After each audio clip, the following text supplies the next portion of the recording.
जय Shri Krishna everyone, welcome back to my channel. Friends, आज के इस वीडियो में हम भाद्रपद में आने वाली संकष्टी चतुर्थी की कथा सुनेंगे। एक साहूकार था, उसके बेटे की बहू जब अपने पियर जाती तब उसकी भाभियां पूछती, बाई जी जिम लिए क्या? जब वह जवाब देती, हाँ खा आई बासी सूखी। कुछ दिन बाद उसका पति ससुराल आया तो सब उसकी सहेलियां बोली, आप हमारी बाई जी को बासी सूखी रोटियां क्यों देते हैं? ये बात आपके घराने के लिए अच्छी नहीं है। साहूकार का लड़का शर्मा गया, घर आया तो अपने खाने की थाली तो उसे देता और उसके लेकर आप खाता। थोड़ी दिन बाद फिर गई तो भाभीियों ने पूछा, क्यों बाई जी, अब तो अच्छी तरह भोजन मिलता है? पर उसने वैसा ही जवाब दिया। साहूकार का बेटा लाने गया तो फिर सहेलियों ने उलाहना दिया और बोली, आप अपनी माँ को कुछ भी नहीं कहते। साहूकार के लड़के ने चुप्पी मार ली और घर जाकर अपनी स्त्री से बोला, तू बिना मतलब मुझे क्यों बदनाम करती है? बहू बोली, अभी बड़ों की कमाई खाती हूँ, आपकी कमाई खाऊंगी तो ताजा भोजन करूंगी। साहूकार का बेटा समझ गया, अच्छा मुहूर्त दिखाकर कमाने के लिए चला गया। कई वर्ष बीत गए। एक दिन उसकी बहू पड़ोस में आग लेने गई। पड़ोसन बोली, इस समय कौन आग देवे? हम तो कहानी सुन रही हैं। किसकी कहानी सुनती हो? अन्न हो, धन हो, 12 वर्ष का बिछड़ा पति मिले, पुत्र हो। घर आकर साहूकार के बेटे की बहू ने व्रत किया और नियम लिया। उसकी सास उसे 4 समय भोजन देती।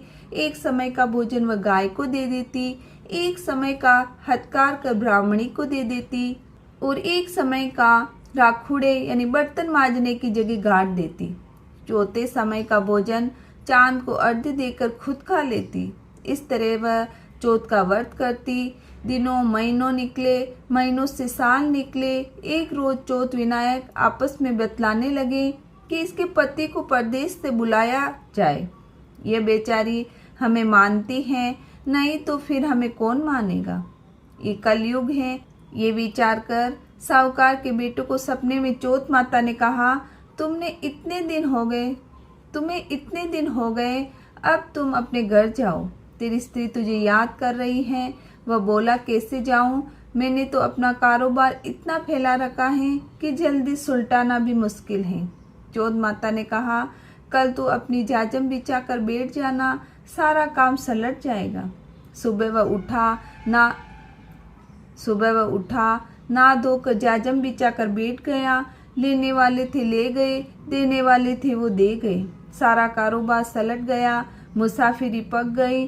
घर जाने की तैयारी की और चल पड़ा। चलते चलते बावनी उजाड़ आई।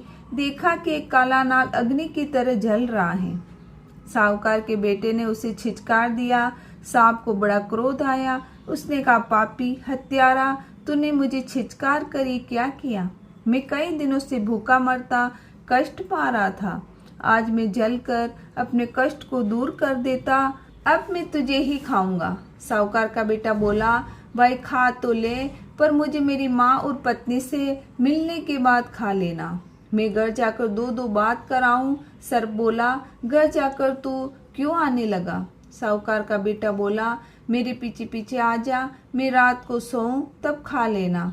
सर्प बोला, मैं खाट पर नहीं चढ़ सकता। तो साहूकार के बेटे ने कहा, मैं अपनी पत्नी की चोटी लटका दूंगा, उसके सहारे चढ़कर खा लेना। सर्प मान गया और उसके पीछे पीछे चला। घर पहुंचा, सारे घर में आनंद छा गया। माँ के पैर धरती पर नहीं टिक रहे थे, बहू के नखरे नहीं लिए जा रहे थे, पर साहूकार का बेटा किसी से भी बोले नहीं। उदास मन घर वालों ने देखा, हारा थका है। रात हो गई। ऊपर छत के कमरे में सोने के लिए गया।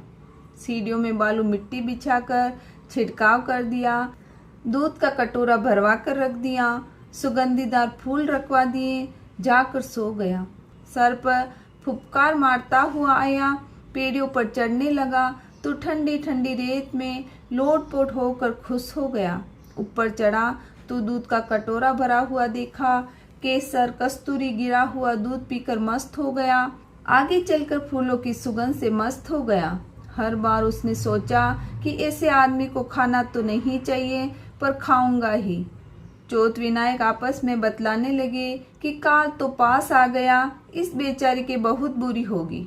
इतने वर्ष तुम्हारे व्रत के लिए तप किया, इसका पति मिला और उसका सुख जा रहा है। विनायक जी ने तलवार से उसके टुकड़े कर दिए और सांप की पूंछ में जी बाकी रह गया और वह उछल कर उसकी जूती में जा गिरी। कीड़ियाँ आपस में बतलाया कि साहूकार की बहू अपने रोज दलिया आटा डालती हैं, उसका बदला न चुकाया तो फिर अपने वंश का पालन कौन करेगा। ऐसा ही विचार करके पूंछ में लिपट गई और रात रात में उसका सारा जहर चूस लिया।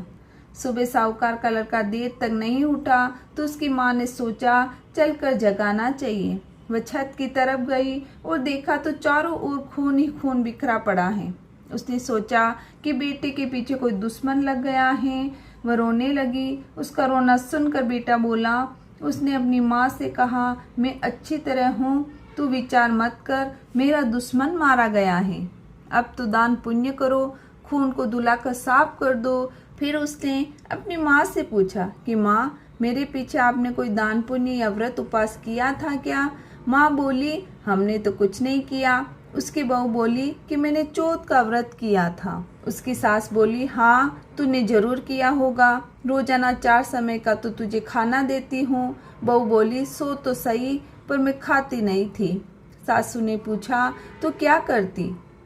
बहू बोली, पहले समय को तो मैं गऊ को देती, दूसरे समय का हथकार कर ब्राह्मणी को देती और तीसरे समय का राखुड़े में दबा देती तथा चौथे समय का मिचान को अर्ध देकर खाती। सास ने कहा, ये कैसे माना जाए? बहू बोली, आप इस बात की जांच करो। सास गऊ के पास गई तो गऊ ने सिर हिलाकर हाँ भरी। ब्राह्मणी से पूछा तो उसने भी कहा हाँ देती थी। राकुड़े को खोद कर देखा तो हीरे मोती जगमगा रहे थे।